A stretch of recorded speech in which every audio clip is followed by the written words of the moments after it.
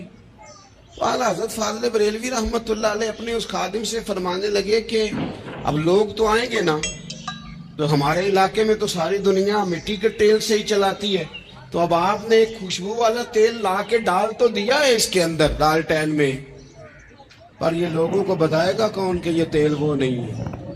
لوگ تو یہاں سے دیکھ کے جائیں گے اور جا کے کہیں گے کہ اتنے بڑے عالم کی مسجد میں اگر جل رہا ہے تو ہم کیوں نہ جلائیں؟ تو فرمانے لگے وہ شخص کے حضور پھر حال کیا ہے؟ فرمانے لگے آپ فرضوں کا سلام پھیر کے دعا سے پہلے لالٹین کے پاس کھڑے ہو جائیں اور جو بندہ گزرے اسے بتاتے جائیں کہ یہ مٹی کا تیل نہیں، یہ مٹی کا تیل نہیں، یہ مٹی کا تیل۔ ہر شخص کے ذہن تک بات اتر جائے تاکہ لوگ کسی ایسی چیز کا شکار نہ ہو جائیں جس سے کہ ان کے مزاج میں کوئی غیر شرعی چیز عروج پکڑ لے۔ تو میرے عزیز، ہم نہ کچھ بدگمانیاں لوگوں کے اندر لوگ ڈالتے ہیں۔ ہمارے ہاں بالخصوص پاکستان میں جب سے سیاسی فرقہ واریت شروع ہوئی ہے، سیاسی، ہماری قوم کا مزاج اتنی بری طرح خراب کیا گیا ہے۔ ہمارے نوجوان بچے جو بڑے سنجیدہ پڑھے لکھے، ان کی گفتگو اپنے سیاسی مخالف کے بارے میں اتنی لوز کر دی گئی ہے، اتنی کمزور کر دی گئی، اتنی خوفناک کر دی گئی ہے کہ اس طرح تو کبھی نہیں ہوا تھا۔ یہ مزاج جو لوگوں کو دیا جا رہا ہے، قومیں اپنے اخلاق کے طور پر زندہ رہتی ہیں، بد اخلاقیاں کبھی بھی انسانوں کو اونچا کر سکتی، پیچھے رہ جاتے ہیں لوگ۔ تہذیب کسی سوسائٹی کا حسن ہوتا ہے، اور اگر ایک سیاسی مخالف کے لیے آپ کا یہ والا مزاج بن جائے، اپنے سیاسی قد کو اونچا کرنے کے لیے آپ ان چیزوں کا سہارا لیں، یہ درست نہیں ہے۔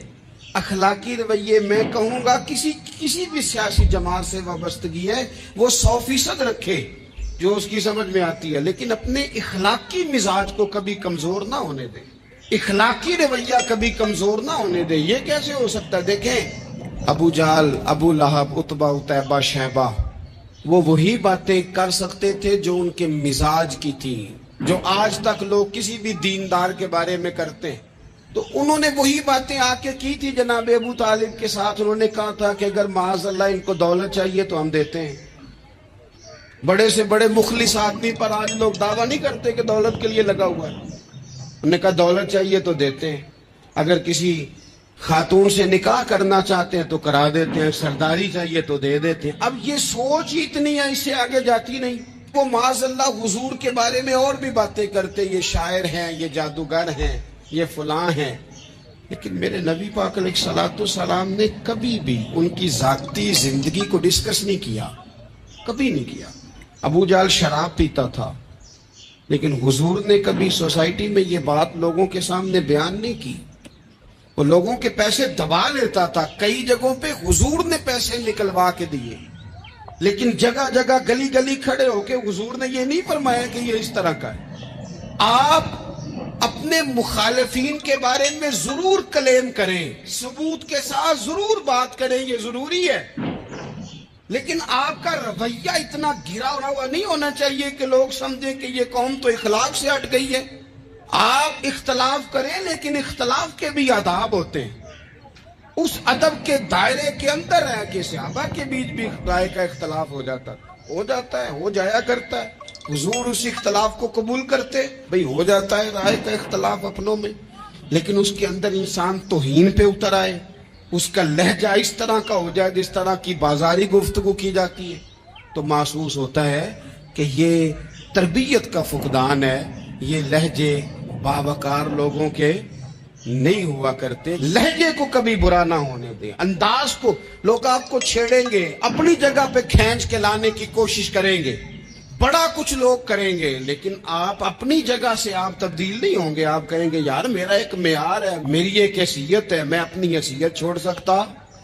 میں اپنی حیثیت نہیں چھوڑ سکتا۔ ہر بندے کو آپ ڈسکس کریں گے تو تہمت والی جگہ سے ضرور بچیں، بدگمانی سے ضرور بچیں، لیکن ہر شخص کو اس کے معیار کے مطابق اتر کا جواب دینا یہ باوقار لوگوں کا سٹیٹس نہیں ہوتا۔ وہ کہتے ہیں جا بات کر جا کے، تو کون ہوتا ہے تیری بات کرے؟ اب ہم ہر شخص کے منہ لگے، یہ کیسے ہو سکتا ہے؟ نبی پاک صلی اللہ علیہ وسلم گزر رہے تھے، صحیح بخاری میں موجود ہے، آپ کی اہلیہ حضرت صفیہ رضی اللہ تعالیٰ عنہ آپ کے ساتھ تھی۔ رات کا وقت تھا، حضور گزر رہے تھے، تو صحابہ کچھ کھڑے تھے، تو حضور نے ایک کو بلا کے کہا کہ یہ میری بیوی ہے، صفیہ ہے۔ عرض کرنے لگے حضور مجھے میری ماں روئے، میں کوئی آپ کے بارے میں بدگمانی کرتا؟ تو حضور نے جواب میں کیا کہا؟ محبوب فرمانے لگے جس طرح رگوں میں خون گردش کرتا ہے نا، شیطان بھی اسی طرح ہی گردش کرتا ہے۔ گویا حضور بتا رہے ہیں کسی وقت بھی بدگمانی پیدا کر دیتا ہے۔ میں تمہیں بتا رہا ہوں کہ اپنی اہلیہ کے ساتھ جا رہا ہوں، میری بیوی ہے۔ کوشش کریں کہ آپ اس جگہ سے بچیں جہاں باتیں ہو رہی ہوں۔ اور اس پہلو پہ تیسری گزارش اس عنوان پر یہ ہے کہ اگر کسی کے بارے میں باتیں ہو رہی ہوں تو فٹافٹ اس کا حصہ بننے کی کوشش نہ کریں، بلکہ آپ کے پاس جب تک کوئی شرعی ثبوت نہیں ہے تب تک آپ اس بات کا حصہ نہ بنیں۔ ہمارے ہاں بات ہو رہی ہوتی ہے تو دو چار بندے دوڑ کے نا اپنا بھی حصہ ڈالتے ہیں، بلکہ میں بڑی ذمہ داری سے یہ بات عرض کروں گا، بات لمبی ہوتی تب ہے جب کوئی بندہ درمیان میں کہہ دیتا ہے نا نہیں تجھے تو تھوڑا پتا ہے، تھوڑا میں بھی کرتا ہوں۔ وہ کئی دفعہ وعدہ معاف گواہ بن جاتا ہے، جا کے دوسروں کو خبر کرتا ہے اس نے یہ کہا ہے، حالانکہ بندہ اس سے پوچھے کہ اگر انہوں نے کہا تھا تو اتنا سجن تھا تو وہاں جواب دے کے کیوں نہیں آیا؟ تجھے چاہیے تھا وہیں جواب دیتا، وہیں جا کے جواب دے دیتا۔ ایک بزرگ کی خدمت میں ایک دفعہ حاضر تھا، ایک بڑے عالم تھے، تو ان کے پاس آ کے ایک شخص نے کہا کہ فلاں آدمی آپ کے بارے میں یہ بات کر رہا تھا، تو وہ ہنس پڑے، فرمانے لگے پھر آپ کہاں تھے؟ کہنے لگے میں وہیں تھا۔ فرمانے لگے میرا اور آپ کا رشتہ کس طرح کا ہے؟ کہنے لگا جی میں تو شاگرد ہوں، ارادت مند ہوں۔ تو فرمانے لگے پھر آپ میرے پاس سوال لے کے آ گئے ہیں، آپ نے وہاں جواب کوئی نہیں دیا۔ فرمانے لگے اب تو میرے سامنے بیٹھ، پہلے اس سوال کا جواب میں تجھے دوں، پہلے تجھے قائل کروں، اگر تو قائل ہوتا نا تو پھر تو یہ بات لے کے میرے پاس نہ آتا، پھر تو وہاں تو کلیئر کر آتا، تیرے اندر کجی ہے، تو بات کا حصہ بنا ہے، اور میرے نزدیک اس سے بڑا تو مجرم ہے کہ تو نے بات کو سنا ہے، وہ تو کوئی ہے، اور تو اپنا تھا، تو نے اپنا ہو کے یہ باتیں سنی، تو نے ہاں کی، تو وہاں بیٹھا رہا، تو اپنا تھا۔ اور حضور نے فرمایا محبت تو بندے کو اندھا بہرا اور گونگا کر دیتی، جو کسے دا عاشق ہوئے ہوتے گل ہو سیدھی کردا ہے، 100 مکر بہانے کر کے او دے ہی مرنے مرد ہے۔ تو نے سن کیسے لی؟ تیرے کانوں نے گوارا کیا؟ پہلے تو مطمئن ہو نا، تو اگر مطمئن ہوتا تو بات آگے وہیں جواب دے کے آتا، تو ہی غیر مطمئن ہے تو میں کسی اور کو کیا جواب دوں؟ تو مدد کریں اپنے بھائی کی اس معاملے میں کہ اگر آپ کلیئر ہیں تو پھر آپ اسے وہیں کلیئر کریں کہ یار میری بات سن، یہاں تک تو بات ٹھیک ہے، اس بات کا میں گواہ ہوں، یہ ہو سکتی نہیں۔ اور نبی پاک کا یہ طریقہ ہے، مسند امام احمد بن حنبل میں حدیث موجود ہے، حضرت عبداللہ ابن مسعود رضی اللہ تعالیٰ عنہ، کمال آدمی حضرت عبداللہ ابن مسعود، حضور نے فرمایا عبداللہ ابن مسعود سے قرآن سیکھا کرو، یہ اسی طرح پڑھتے ہیں جس طرح میرے اوپر نازل ہوا تھا۔ حضرت عبداللہ ابن مسعود کو نبی پاک علیہ السلام نے فرمایا درخت پہ چڑھ کے ذرا میرے لیے مسواک تو اتار دو۔ حضرت عبداللہ ابن مسعود کی پنڈلیاں پتلی پتلی تھی، ٹانگیں پتلی تھی، وہ درخت پہ چڑھے، ہوا چلی تو کپڑا تھوڑا ہٹ گیا تو بعض لوگ ان کی پتلی پنڈلیوں کا مذاق اڑانے لگے، معاذ اللہ، دیکھو کیسی باریک باریک پنڈلیاں ہیں، کیا انداز ہے۔ اب حضور بیٹھے ہیں نا، تو انہوں نے جو بات کی تھی وہ بات بھی درست تھی، پنڈلیاں واقعی پتلی تھی، اور کوئی بھی اس انداز میں دیکھتا تو شاید مسکراتا۔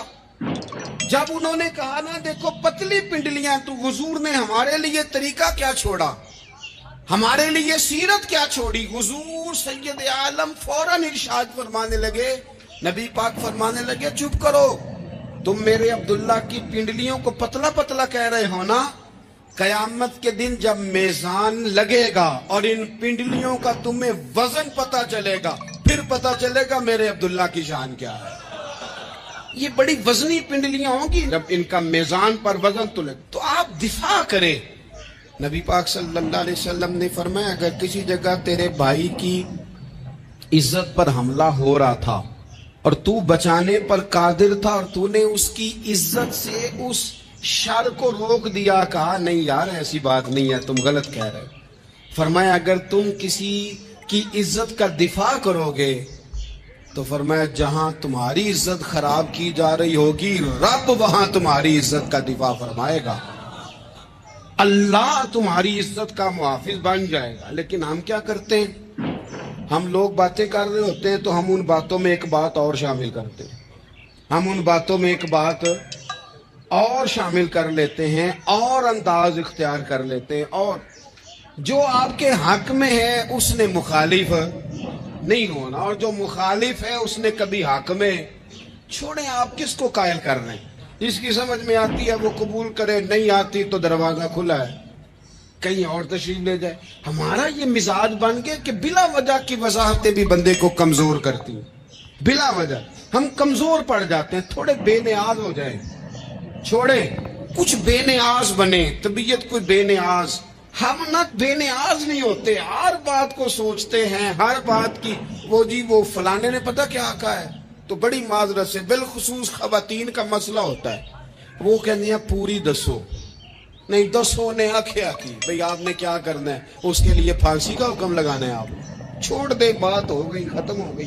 اپنی زندگی میں تھوڑی سی بے نیازی بھی پیدا کریں، تھوڑی سی بے نیازی، ہر ایک کی بات سننا، ہر ایک کی بات پر غور کرنا، ہر بندے پر تبصرہ شروع کر دینا، وہ تو تکلیف آ جائے گی۔ وہیں سے جہاں سے بات شروع کی تھی پھر وہیں لاتا ہوں کہ باتوں کا اثر لیں لیکن صرف خیر کی باتوں کا اثر لیں، لیکن صرف